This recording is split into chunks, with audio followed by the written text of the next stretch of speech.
नागरिकों में दायित्व का एहसास भी है।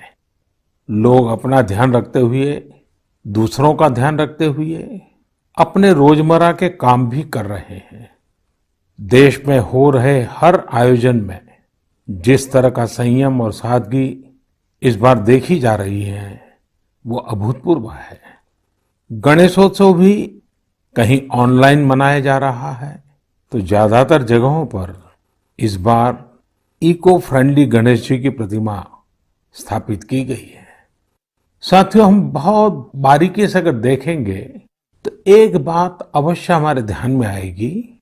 हमारे पर्व और पर्यावरण, इन दोनों के बीच एक बहुत गहरा नाता रहा है। जहां एक और हमारे पर्वों में पर्यावरण और प्रकृति के साथ सहजीवन का संदेश छिपा होता है, तो दूसरी ओर कई सारे पर्व प्रकृति की रक्षा के लिए ही मनाए जाते हैं। जैसे बिहार के पश्चिमी चंपारण में सदियों से थारू आदिवासी समाज के लोग 60 घंटे के लॉकडाउन, या उनके ही शब्दों में सदियों से थारू आदिवासी समाज के लोग 60 घंटे के लॉकडाउन, या उनके ही शब्दों में कहें तो 60 घंटे के बरना का पालन करते हैं।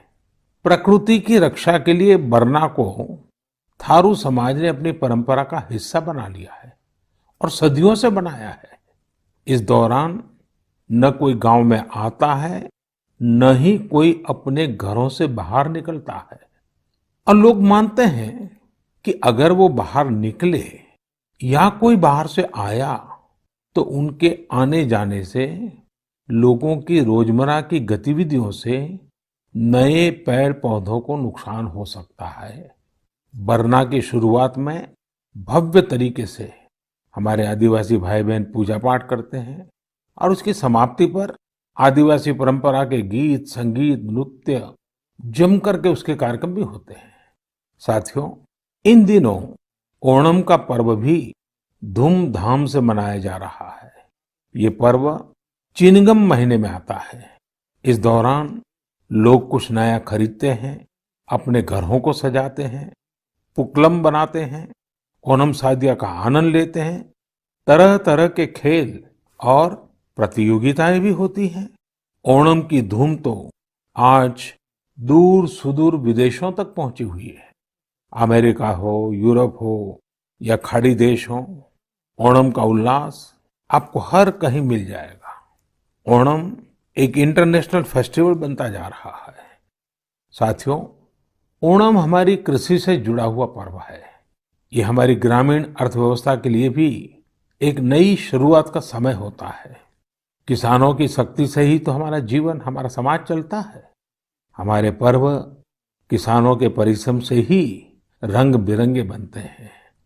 हमारे अन्नदाता को, किसानों की जीवनदायिनी शक्ति को वेदों में भी बहुत गौरवपूर्ण रूप से नमन किया गया है।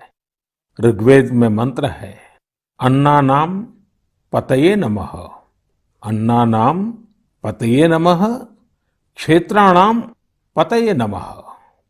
अर्थात अन्नदाता को नमन है, किसान को नमन है। हमारे किसानों ने कोरोना के इस कठिन परिस्थितियों में भी अपनी ताकत को साबित किया है। हमारे देश में इस बार खरीफ की फसल की बुआई पिछले साल के मुकाबले 7% ज्यादा हुई है।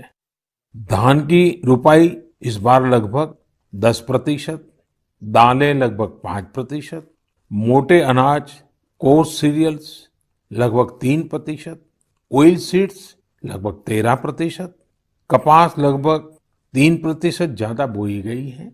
मैं इसके लिए देश के किसानों को बधाई देता हूं, उनके परिश्रम को नमन करता हूं।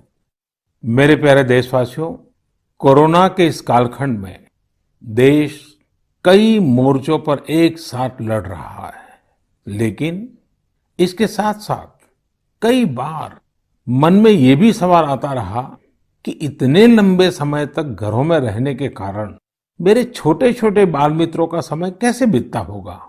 और इसी से मैंने गांधीनगर की चिल्ड्रन यूनिवर्सिटी, जो दुनिया में एक अलग तरह का प्रयोग है, भारत सरकार के महिला और बाल विकास मंत्रालय, शिक्षा मंत्रालय, सूक्ष्म लघु और मध्यम उद्योग मंत्रालय, इन सभी के साथ मिलकर हम बच्चों के लिए क्या कर सकते हैं, इस पर मंथन किया, चिंतन किया। मेरे लिए ये बहुत सुखद था, लाभकारी भी था, क्योंकि एक प्रकार से ये मेरे लिए भी कुछ नया जानने का, नया सीखने का अवसर बन गया। साथियों, हमारे चिंतन का विषय था खिलौने और विशेषकर भारतीय खिलौने। हमने इस बात पर मंथन किया कि भारत के बच्चों को नए नए टॉयज कैसे मिले, भारत टॉय प्रोडक्शन का बहुत बड़ा हब कैसे बने। वैसे मैं मन की बात सुन रहे बच्चों के माता पिता से क्षमा मांगता हूं, क्योंकि हो सकता है उन्हें अब ये मन की बात सुनने के बाद खिलौनों की नई नई डिमांड सुनने का शायद एक नया काम सामने आ जाएगा। साथियों, खिलौने जहां एक्टिविटी को बढ़ाने वाले होते हैं, तो खिलौने हमारी आकांक्षाओं को भी उड़ान देते हैं। खिलौने केवल मन ही नहीं बहलाते, खिलौने मन बनाते भी हैं और मकसद गढ़ते भी हैं। मैंने कहीं पढ़ा कि खिलौनों के संबंध में गुरुदेव रविंद्रनाथ टैगोर ने कहा था कि बेस्ट टॉय वो होता है जो इनकम्प्लीट हो, ऐसा खिलौना जो अधूरा हो और बच्चे मिलकर खेल खेल में उसे पूरा करें। गुरुदेव टैगोर ने कहा था कि जब वो छोटे थे तो खुद की कल्पना से घर में मिलने वाले सामानों से ही अपने दोस्तों के साथ अपने खिलौने और खेल बनाया करते थे। लेकिन एक दिन बचपन के उन मौज मस्ती भरे पलों में बड़ों का दखल हो गया। हुआ ये था कि उनका एक साथी एक बड़ा और सुंदर सा विदेशी खिलौना लेकर आ गया। खिलौनों को लेकर इतराते हुए अब सब साथी का ध्यान खेल से ज्यादा खिलौने पर रह गया। हर किसी के आकर्षण का केंद्र खेल नहीं रहा, खिलौना बन गया। जो बच्चा कल तक सबके साथ खेलता था, सबके साथ रहता था, घुल मिल जाता था, खेल में डूब जाता था, वो अब दूर रहने लगा। एक तरह से बाकी बच्चों से भेद का भाव उसके मन में बैठ गया। महंगे खिलौने में बनाने के लिए भी कुछ नहीं था, सीखने के लिए भी कुछ नहीं था। यानी कि एक आकर्षक खिलौने ने एक उत्कृष्ट बच्चे को कहीं दबा दिया, छिपा दिया, मुरझा दिया। इस खिलौने ने धन का, संपत्ति का, जरा बड़प्पन का प्रदर्शन कर लिया, लेकिन उस बच्चे की क्रिएटिव स्पिरिट को बढ़ने और संवरने से रोक दिया। खिलौना तो आ गया, पर खेल खत्म हो गया और बच्चे का खिलना भी खो गया।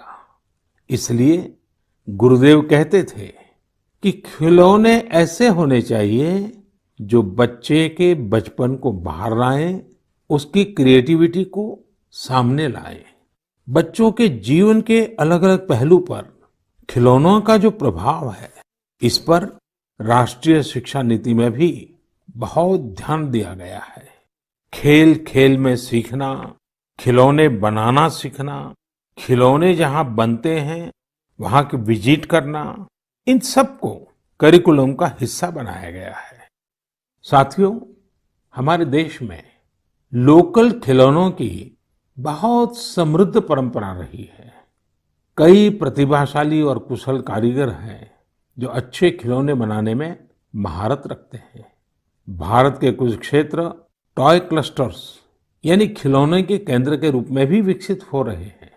जैसे कर्नाटक के रामनगरम में चन्नापटना, आंध्र प्रदेश के कृष्णा में कोंडापल्ली, तमिलनाडु में तंजौर, असम में धुबरी, उत्तर प्रदेश का वाराणसी, कई ऐसे स्थान हैं, कई नाम गिना सकते हैं। आपको ये जानकर आश्चर्य होगा कि global toy industry 7 lakh crore रुपए से भी अधिक की है। 7 लाख करोड़ रुपयों का इतना बड़ा कारोबार, लेकिन भारत का हिस्सा उसमें बहुत कम है। अब आप सोचिए कि जिस राष्ट्र के पास इतनी विरासत हो, परंपरा हो, विविधता हो, युवा आबादी हो, क्या खिलौनों के बाजार में उसकी हिस्सेदारी इतनी कम होनी हमें अच्छा लगेगा क्या? जी नहीं, ये सुनने के बाद आपको भी अच्छा नहीं लगेगा। देखिए साथियों, टॉय इंडस्ट्री बहुत व्यापक है। गृह उद्योग हो, छोटे और लघु उद्योग हो, एमएसएमईज हो, इसके साथ साथ बड़े उद्योग और निजी उद्यमी भी इसके दायरे में आते हैं। इसे आगे बढ़ाने के लिए देश को मिलकर मेहनत करनी होगी। अब जैसे आंध्र प्रदेश के विशाखापट्टनम में श्रीमान सीवी राजू है। उनके गांव के अति कोप्पका टॉयज एक समय में बहुत प्रचलित थे। इनकी खासियत ये थी कि खिलौने लकड़ी से बनते थे और दूसरी बात ये कि इन खिलौनों में आपको कहीं कोई एंगल या कोण नहीं मिलता था। ये खिलौने हर तरफ से राउंड होते थे, इसलिए बच्चों को चोट की भी गुंजाइश नहीं होती थी। सीवी राजू ने एती कोप्पका टॉयज के लिए अब अपने गांव के कारीगरों के साथ मिलकर एक तरह से नया मूवमेंट शुरू कर दिया है। बेहतरीन क्वालिटी के एती कोप्पका टॉयज बनाकर सीवी राजू ने स्थानीय खिलौनों की खोई हुई गरिमा को वापस ला दिया है। खिलौनों के साथ हम दो चीजें कर सकते हैं। अपने गौरवशाली अतीत को अपने जीवन में फिर से उतार सकते हैं और अपने स्वर्णिम भविष्य को भी संवार सकते हैं। मैं अपने स्टार्टअप मित्रों को, हमारे नए उद्यमियों से कहता हूँ, टीम अप फॉर टॉयज। आइए मिलकर खिलौने बनाएं। अब सभी के लिए लोकल खिलौनों के लिए वोकल होने का समय है। आइए हम अपने युवाओं के लिए कुछ नए प्रकार के अच्छी क्वालिटी वाले खिलौने बनाते हैं। खिलौना वो हो जिसकी मौजूदगी में बचपन खिले भी, खिलखिलाए भी। हम ऐसे खिलौने बनाएं जो पर्यावरण के भी अनुकूल हो। साथियों, इसी तरह अब कंप्यूटर और स्मार्टफोन के इस जमाने में कंप्यूटर गेम्स का भी बहुत ट्रेंड है। ये गेम्स बच्चे भी खेलते हैं, बड़े भी खेलते हैं, लेकिन इनमें भी जितने गेम्स होते हैं उनकी थीम्स भी अधिकतर बाहर की ही होती है। हमारे देश में इतने आइडियाज हैं, इतने कंसेप्ट्स हैं, बहुत समृद्ध हमारा इतिहास रहा है कि हाँ, हम उन पर गेम्स बना सकते हैं। मैं देश के युवा टैलेंट से कहता हूँ, आप भारत में भी गेम्स बनाइए और भारत के भी गेम्स बनाइए। कहा भी जाता है, लेट द गेम्स बिगिन। तो चलो खेल शुरू करते हैं। साथियों, आत्मनिर्भर भारत अभियान में वर्चुअल गेम्स हो, टॉयज का सेक्टर हो, सबने बहुत महत्वपूर्ण भूमिका निभानी है और ये अवसर भी है। जब आज से 100 वर्ष पहले असहयोग आंदोलन शुरू हुआ तो गांधी जी ने लिखा था कि असहयोग आंदोलन देशवासियों में आत्मसम्मान और अपनी शक्ति का बोध कराने का एक प्रयास है। आज जब हम देश को आत्मनिर्भर बनाने का प्रयास कर रहे हैं तो हमें पूरे आत्मविश्वास के साथ आगे बढ़ना है। हर क्षेत्र में देश को आत्मनिर्भर बनाना है। असहयोग आंदोलन के रूप में जो बीज बोया गया था उसे अब आत्मनिर्भर भारत के वटवृक्ष में परिवर्तित करना हम सबका दायित्व है। मेरे प्यारे देशवासियों, भारतीयों के इनोवेशन और सॉल्यूशन देने की क्षमता का लोहा हर कोई मानता है और जब समर्पण भाव हो, संवेदना हो, तो ये शक्ति असीम बन जाती है। इस महीने की शुरुआत में देश के युवाओं के सामने एक ऐप इनोवेशन चैलेंज रखा गया। इस आत्मनिर्भर भारत ऐप इनोवेशन चैलेंज में हमारे युवाओं ने बढ़ चढ़कर के हिस्सा लिया। करीब 7,000 एंट्रीज आई। उसमें भी करीब करीब 2 तिहाई ऐप्स टियर 2 और टियर 3 शहरों के युवाओं ने बनाए हैं। ये आत्मनिर्भर भारत के लिए, देश के भविष्य के लिए बहुत शुभ संकेत है। आत्मनिर्भर ऐप इनोवेशन चैलेंज के रिजल्ट्स देखकर आप जरूर प्रभावित होंगे। काफी जांच परख के बाद अलग-अलग कैटेगरी में लगभग 2 दर्जन ऐप्स को अवार्ड भी दिए गए हैं। आप जरूर इन ऐप्स के बारे में जानें और उनसे जुड़े। हो सकता है आप भी ऐसा कुछ बनाने के लिए प्रेरित हो जाएं। इनमें एक ऐप है कुटुकी किड्स लर्निंग ऐप। ये छोटे बच्चों के लिए ऐसा इंटरेक्टिव ऐप है जिसमें गानों और कहानियों के जरिए बात बात में ही बच्चे मैथ साइंस में बहुत कुछ सीख सकते हैं। इसमें एक्टिविटीज भी हैं, खेल भी हैं। इसी तरह एक माइक्रो ब्लॉगिंग प्लेटफॉर्म का भी ऐप है। इसका नाम है कू, KOO कू। इसमें हम अपनी मातृभाषा में टेक्स्ट, वीडियो और ऑडियो के जरिए अपनी बात रख सकते हैं, इंटरेक्ट कर सकते हैं। इसी तरह चिंगारी ऐप भी युवाओं के बीच काफी पॉपुलर हो रहा है। एक ऐप है आस्क सरकार। इसमें चैटबॉट के जरिए आप इंटरेक्ट कर सकते हैं और किसी भी सरकारी योजना के बारे में सही जानकारी हासिल कर सकते हैं, वो भी टेक्स्ट, ऑडियो और वीडियो तीनों तरीकों से। ये आपकी बड़ी मदद कर सकता है। एक और ऐप है स्टेप सेट गो। ये फिटनेस ऐप है। आप कितना चले, कितनी कैलोरीज बर्न की, ये सारा हिसाब ये ऐप रखता है और आपको फिट रहने के लिए मोटिवेट भी करता है। मैंने कुछ ही उदाहरण दिए हैं। कई और ऐप्स ने भी इस चैलेंज को जीता है। कई बिजनेस ऐप्स हैं, गेम्स के ऐप्स हैं, जैसे is equal to books and expense, Zoho workplace, FTC talent. आप इनके बारे में नेट पर सर्च करिए, आपको बहुत जानकारी मिलेगी। आप भी आगे आए, कुछ इनोवेट करें, कुछ इम्प्लीमेंट करें। आपके प्रयास आज के छोटे छोटे स्टार्टअप्स कल बड़ी बड़ी कंपनियों में बदलेंगे और दुनिया में भारत की पहचान बनेंगे। और आप ये मत भूलिए कि आज जो दुनिया में बहुत बड़ी बड़ी कंपनियां नजर आती है ना, वे भी कभी स्टार्टअप हुआ करती थी। प्रिय देशवासियों, हमारे यहाँ के बच्चे, हमारे विद्यार्थी अपनी पूरी क्षमता दिखा पाए, अपना सामर्थ्य दिखा पाए, इसमें बहुत बड़ी भूमिका न्यूट्रिशन की भी होती है, पोषण की भी होती है। पूरे देश में सितंबर महीने को पोषण माह, न्यूट्रिशन मंथ के रूप में मनाया जाएगा। नेशन और न्यूट्रिशन का बहुत गहरा संबंध होता है। हमारे यहाँ एक कहावत है, यथा अन्नम तथा मन्नम, यानी जैसा अन्न होता है वैसा ही हमारा मानसिक और बौद्धिक विकास भी होता है। एक्सपर्ट्स कहते हैं कि शिशु को गर्भ में और बचपन में जितना अच्छा पोषण मिलता है, उतना अच्छा उसका मानसिक विकास होता है और वो स्वस्थ रहता है। बच्चों के पोषण के लिए भी उतना ही जरूरी है कि माँ को भी पूरा पोषण मिले।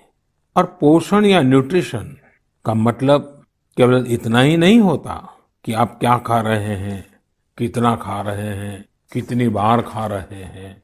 इसका मतलब है आपके शरीर को कितने जरूरी पोषक तत्व, न्यूट्रिएंट्स मिल रहे हैं। आपको आयरन, कैल्शियम मिल रहे हैं या नहीं, सोडियम मिल रहा है या नहीं, विटामिन्स मिल रहे हैं या नहीं, ये सब न्यूट्रिशन के बहुत इंपॉर्टेंट एस्पेक्ट्स हैं। न्यूट्रिशन के इस आंदोलन में पीपल पार्टिसिपेशन भी बहुत जरूरी है। जन भागीदारी ही इसको सफल करती है। पिछले कुछ वर्षों में इस दिशा में देश में काफी प्रयास किए गए हैं।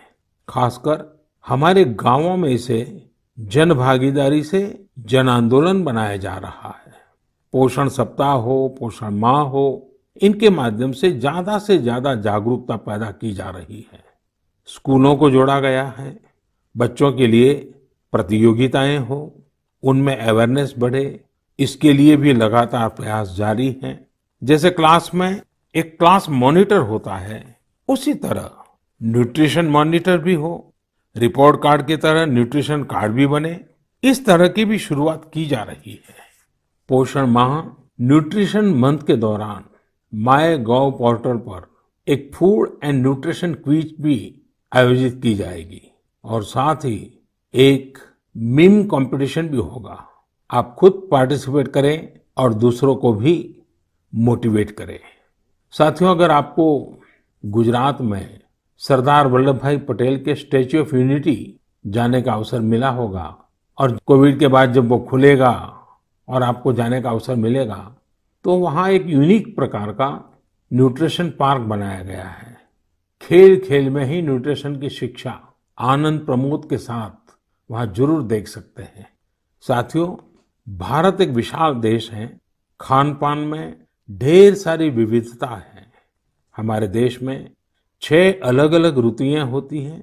अलग अलग क्षेत्रों में वहाँ के मौसम के हिसाब से अलग अलग चीजें पैदा होती हैं। इसलिए ये बहुत ही महत्वपूर्ण है कि हर क्षेत्र के मौसम, वहाँ के स्थानीय भोजन और वहाँ पैदा होने वाले अन्न, फल, सब्जियों के अनुसार एक पोषक न्यूट्रिएंट रिच डाइट प्लान बने। अब जैसे मिलेट्स, मोटे अनाज, रागी है, ज्वार है, ये बहुत उपयोगी पोषक आहार है। एक भारतीय कृषि कोष तैयार किया जा रहा है। इसमें हर एक जिले में क्या क्या फसल होती है, उनकी न्यूट्रिशन वैल्यू कितनी है, इसकी पूरी जानकारी होगी। ये आप सबके लिए बहुत बड़े काम का कोष हो सकता है। आइए, पोषण माह में पौष्टिक खाने और स्वस्थ रहने के लिए हम सभी को प्रेरित करें। प्रिय देशवासियों, बीते दिनों जब हम अपना स्वतंत्रता दिवस मना रहे थे, तब एक दिलचस्प खबर पर मेरा ध्यान गया। ये खबर है हमारे सुरक्षा बलों के 2 जाबाज किरदारों की। एक है सोफी और दूसरी विदा। सोफी और विदा इंडियन आर्मी के श्वान है, डॉग्स है, और उन्हें chief of army staff commendation card से सम्मानित किया गया है। सोफी और विदा को ये सम्मान इसलिए मिला क्योंकि इन्होंने अपने देश की रक्षा करते हुए अपना कर्तव्य बखूबी निभाया है। हमारी सेनाओं में, हमारे सुरक्षा बलों के पास ऐसे कितने ही बहादुर श्वान हैं, डॉग्स हैं, जो देश के लिए जीते हैं और देश के लिए अपना बलिदान भी देते हैं। कितने ही बम धमाकों को, कितनी ही आतंकी साजिशों को रोकने में ऐसे डॉग्स ने बहुत अहम भूमिका निभाई है। कुछ समय पहले मुझे देश की सुरक्षा में डॉग्स की भूमिका के बारे में बहुत विस्तार से जानने को मिला। कई किस्से भी सुने। एक डॉग बलराम ने 2006 में अमरनाथ यात्रा के रास्ते में बड़ी मात्रा में गोला बारूद खोज निकाला था। 2002 में भावना ने आईईडी खोजा था। आईईडी निकालने के दौरान आतंकियों ने विस्फोट कर दिया और श्वान शहीद हो गए। 2-3 वर्ष पहले छत्तीसगढ़ के बीजापुर में सीआरपीएफ का स्निफर डॉग क्रैकर भी आईईडी ब्लास्ट में शहीद हो गया था। कुछ दिन पहले ही आपने शायद टीवी पर एक बड़ा भावुक करने वाला दृश्य देखा होगा, जिसमें बीड़ पुलिस अपने साथी डॉग रॉकी को पूरे सम्मान के साथ आखिरी विदाई दे रही थी। रॉकी ने 300 से ज्यादा केसों को सुलझाने में पुलिस की मदद की थी। डॉग की डिजास्टर मैनेजमेंट और रेस्क्यू मिशंस में भी बहुत बड़ी भूमिका होती है। भारत में तो national disaster response force NDRF ने ऐसे दर्जनों डॉग्स को स्पेशली ट्रेन किया है। कहीं भूकंप आने पर, इमारत गिरने पर, मलबे में दबे जीवित लोगों को खोज निकालने में ये डॉग्स बहुत एक्सपर्ट्स होते हैं। साथियों, मुझे यह भी बताया गया कि इंडियन ब्रीड के डॉग्स भी बहुत अच्छे होते हैं, बहुत सक्षम होते हैं। इंडियन ब्रीड्स में मुधोल हाउंड है, हिमाचली हाउंड है, ये बहुत ही अच्छी नस्लें हैं। राजपलायम, कन्नी, चिप्पी पराई और कोम्बाई भी बहुत शानदार इंडियन ब्रीड्स हैं। इनको पालने में खर्च भी काफी कम आता है और ये भारतीय माहौल में ढले भी होते हैं। अब हमारी सुरक्षा एजेंसियों ने भी इन इंडियन ब्रीड्स के डॉग्स को अपनी सुरक्षा दस्ते में शामिल कर रही है। पिछले कुछ समय में आर्मी, सीआईएसएफ, एनएसजी ने मुधोल हाउंड डॉग्स को ट्रेन करके डॉग स्क्वाड में शामिल किया है। सीआरपीएफ ने कोम्बाई डॉग्स को शामिल किया है। Indian council of agriculture research भी भारतीय नस्ल के डॉग्स पर रिसर्च कर रही है। मकसद यही है कि इंडियन ब्रीड्स को और बेहतर बनाया जा सके और उपयोगी बनाया जा सके। आप इंटरनेट पर इनके नाम सर्च करिए, इनके बारे में जानिए। आप इनकी खूबसूरती, इनकी क्वालिटी देखकर हैरान हो जाएंगे। अगली बार जब भी आप डॉग पालने की सोचें, आप जरूर इनमें से ही किसी इंडियन ब्रीड के डॉग को घर लाएं। आत्मनिर्भर भारत जब जन मन का मंत्र बन ही रहा है, तो कोई भी क्षेत्र इससे पीछे कैसे छूट सकता है। मेरे प्रिय देशवासियों, कुछ दिनों बाद 5 सितंबर को हम शिक्षक दिवस मनाएंगे। हम सब जब अपने जीवन की सफलताओं को, अपनी जीवन यात्रा को देखते हैं, तो हमें अपने किसी न किसी शिक्षक की याद अवश्य आती है। तेजी से बदलते हुए समय और कोरोना के संकट काल में हमारे शिक्षकों के सामने भी समय के साथ बदलाव की एक चुनौती रख दी है। मुझे खुशी है कि हमारे शिक्षकों ने इस चुनौती को न केवल स्वीकार किया, बल्कि उसे अवसर में बदल भी दिया है। पढ़ाई में तकनीक का ज्यादा से ज्यादा उपयोग कैसे हो, नए तरीकों को कैसे अपनाएं, छात्रों को मदद कैसे करें, ये हमारे शिक्षकों ने सहजता से अपनाया है और अपने स्टूडेंट्स को भी सिखाया है। आज देश में हर जगह कुछ न कुछ इनोवेशन हो रहे हैं। शिक्षक और छात्र मिलकर कुछ नया कर रहे हैं। मुझे भरोसा है, जिस तरह देश में राष्ट्रीय शिक्षा नीति के जरिए एक बड़ा बदलाव होने जा रहा है, हमारे शिक्षक इसका भी लाभ छात्रों तक पहुंचाने में अहम भूमिका निभाएंगे। साथियों, और विशेषकर मेरे शिक्षक साथियों, वर्ष 2022 में हमारा देश स्वतंत्रता के 75 वर्ष का पर्व मनाएगा। स्वतंत्रता के पहले अनेक वर्षों तक हमारे देश में आजादी का जंग, उसका एक लंबा इतिहास रहा है। इस दौरान देश का कोई कोना ऐसा नहीं था जहां आजादी के मतवालों ने अपने प्राण न्योछावर न किए हों, अपना सर्वस्व त्याग न दिया हो। ये बहुत आवश्यक है कि हमारी आज की पीढ़ी, हमारे विद्यार्थी आजादी की जंग, हमारे देश के नायकों से परिचित रहे, उसे उतना ही महसूस करें। अपने जिले से, अपने क्षेत्र में आजादी के आंदोलन के समय क्या हुआ, कैसे हुआ, कौन शहीद हुआ, कौन कितने समय तक देश के लिए जेल में रहा, ये बातें हमारे विद्यार्थी जानेंगे तो उनके व्यक्तित्व में भी इसका प्रभाव दिखेगा। इसके लिए बहुत से काम किए जा सकते हैं, जिसमें हमारे शिक्षकों का बड़ा दायित्व है। जैसे आप जिस जिले में हैं, वहां शताब्दियों तक जो आजादी का जंग चला, उन आजादी के जंग में वहां कोई घटनाएं घटी है क्या, इसे लेकर विद्यार्थियों से रिसर्च करवाई जा सकती है। उसे स्कूल के हस्तलिखित अंक के रूप में तैयार किया जा सकता है। आपके शहर में स्वतंत्रता आंदोलन से जुड़ा कोई स्थान हो तो छात्र छात्राओं को वहां ले जा सकते हैं। किसी स्कूल के विद्यार्थी ठान सकते हैं कि वो आजादी के 75 वर्ष में अपने क्षेत्र के आजादी के 75 नायकों पर कविताएं लिखेंगे, नाट्य कथाएं लिखेंगे। आपके प्रयास देश के हजारों लाखों अनसंग हीरोज को सामने लाएंगे, जो देश के लिए जिए, जो देश के लिए खप गए, जिनके नाम समय के साथ विस्मृत हो गए। ऐसे महान व्यक्तित्वों को अगर हम सामने लाएंगे, आजादी के 75 वर्ष में उन्हें याद करेंगे, तो उनको सच्ची श्रद्धांजलि होगी। और जब 5 सितंबर को शिक्षक दिवस मना रहे हैं, तब मैं मेरे शिक्षक साथियों से जरूर आग्रह करूंगा कि वे इसके लिए एक माहौल बनाएं, सबको जोड़ें और सब मिलकर के जुट जाएं। मेरे प्रिय देशवासियों, देश आज जिस विकास यात्रा पर चल रहा है, इसकी सफलता सुखद तभी होगी जब हर एक देशवासी इसमें शामिल हो, इस यात्रा का यात्री हो, इस पथ का पथिक हो। इसलिए ये जरूरी है कि हर एक देशवासी स्वस्थ रहे, सुखी रहे और हम मिल करके कोरोना को पूरी तरह से हराएं।